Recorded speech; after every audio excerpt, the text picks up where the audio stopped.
Ya llegamos. Y esto es... Al Preli.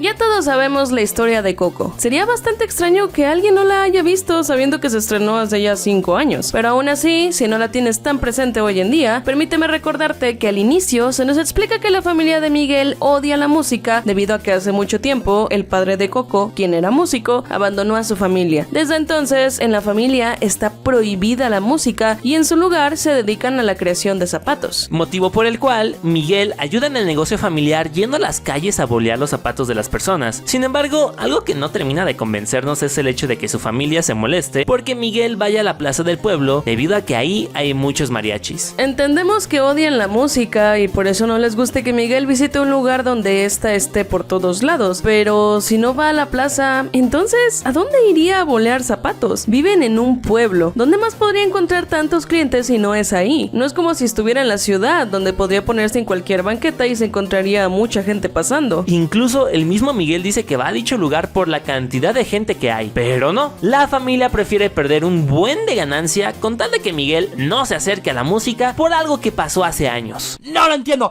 I don't understand. Debido al tabú que hay respecto a la música en su casa y como a Miguel le apasiona, tiene un escondite en el techo en donde se refugia para disfrutar de su pasión. Ahí tiene su guitarra, una televisión y las películas y mercancía de su ídolo, Ernesto de la Cruz. Además, también es aquí donde se dedica a practicar con su guitarra. Todo bien si lo vemos por encima. Tiene mucho sentido que Miguel busque formas arriesgadas de poder disfrutar de lo que le gusta, ya que no puede hacerlo abiertamente con su familia. Sin embargo, hay un fallo en todo esto. ¿Acaso su familia es sorda? Porque no es como que su escondite sea un sofisticado cuarto que no permita salir el ruido. Simplemente está en el techo y ya. Y me están diciendo que el sonido de su guitarra y principalmente de su televisión no se escucha en lo absoluto en el exterior. No lo sé, Rick, parece falso.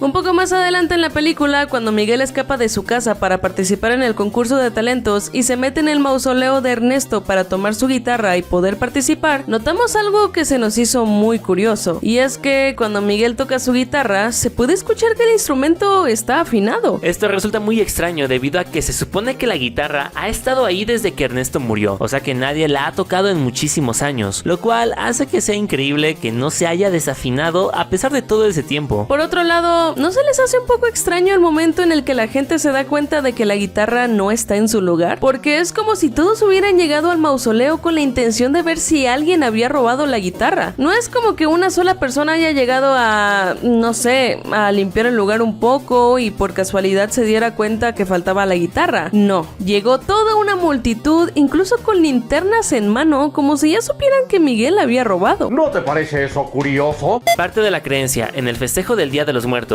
es que cuando los difuntos visitan su altar, toman las ofrendas que les ponemos para disfrutar de lo que les gustaba cuando estaban en vida. Es como si agarraran el alma o esencia de los alimentos para poder consumirlos en el mundo de los muertos. Esto mismo es representado en Coco, pues podemos ver cómo algunos fallecidos toman lo que hay en su ofrenda y se lo llevan al mundo de los muertos. Y sí, como dijimos, es parte de la creencia de nuestra cultura, pero si lo pensamos, ¿no creen que es algo extraño que objetos inanimados tengan alma? ¿Eso significa que los alimentos que nos comemos están vivos?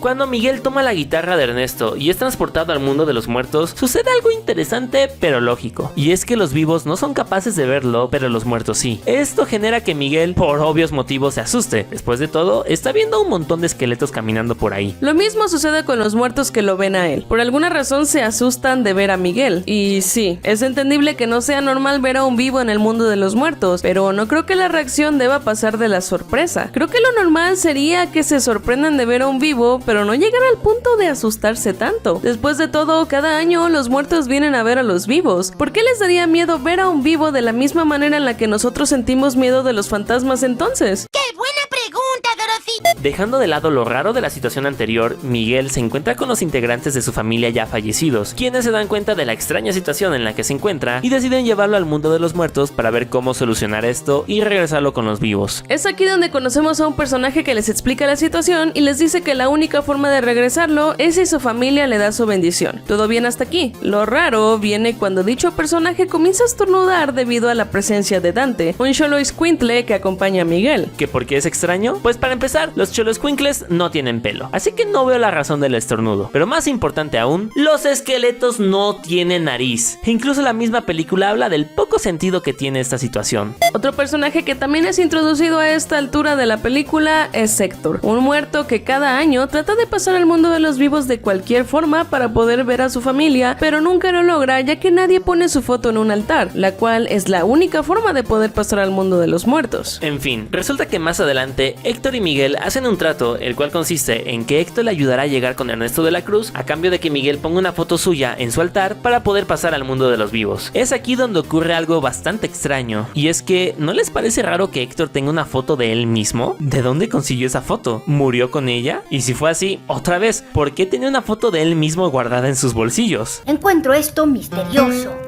Muy misterioso.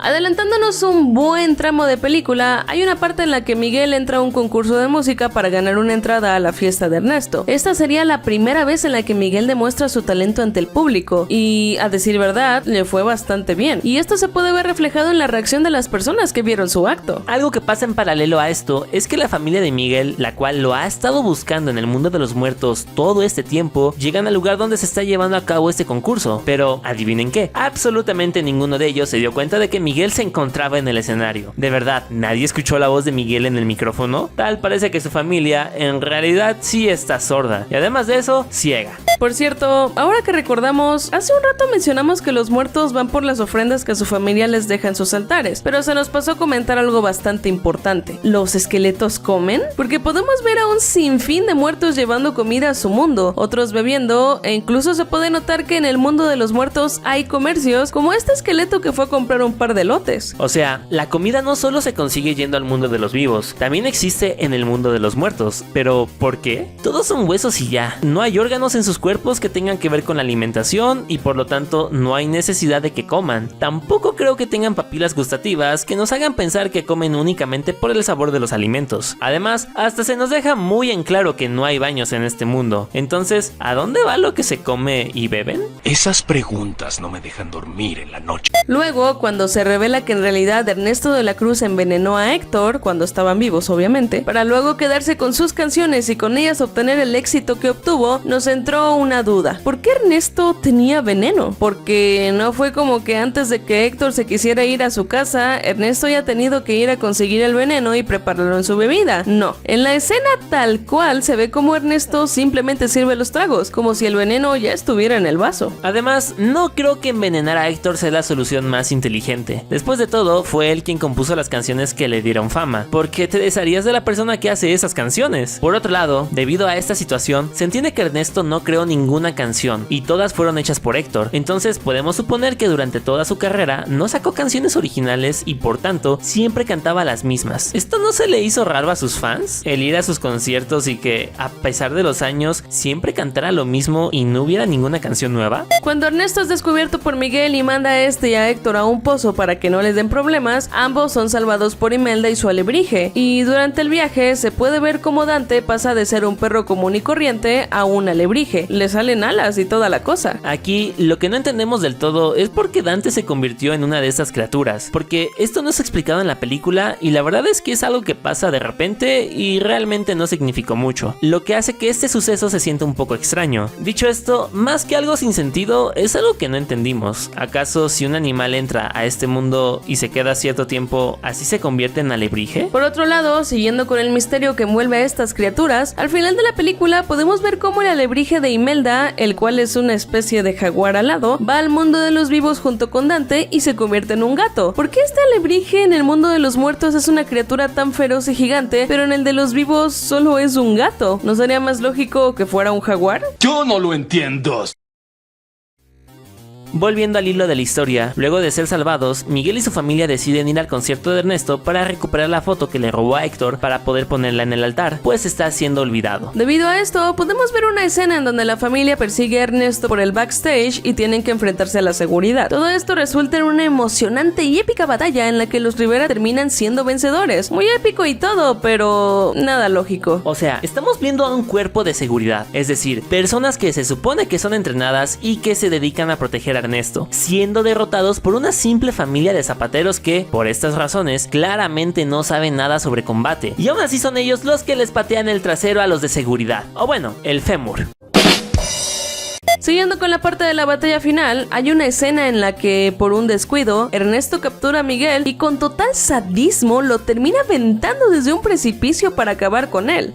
Oye, tranquilo, viejo. Afortunadamente, Miguel logra salvarse de la caída gracias a que el alebrije de Imelda voló en su rescate, atrapándolo antes de que tocara el suelo. Muy chido que Miguel no haya impactado en el suelo, pero es muy difícil creer que se haya salvado de esa manera. Quién sabe de cuántos metros fue la caída que experimentó, pero el hecho de que haya aterrizado en el alebrije no significa que no se pudo haber lastimado gravemente. La velocidad que llevaba era la misma y el impacto tuvo que haber sido igual de potente. Otra cosa que sucede cuando Ernesto lanza a Miguel es que todo este asunto estaba siendo transmitido a las pantallas del escenario del concierto, por lo que todos sus fans descubrieron la verdad y su naturaleza malvada. Debido a esto, cuando Ernesto regresó a dar su show, fue recibido con tomatazos y gente lanzándole todo tipo de verduras. Esto es un clásico del entretenimiento. El ver tomatazos en un mal acto es algo que hemos visto desde hace mucho tiempo, incluso en Bob Esponja. La pregunta aquí es, ¿de dónde caca sacaron estos vegetales? Al menos en Bob Esponja se ve que es Don Cangrejo quien los vende, pero ¿y en Coco? ¿A quién se le ocurrió poner una verdulería en un concierto? ¿Por qué la pondrían en el show del artista más querido en el mundo de los muertos?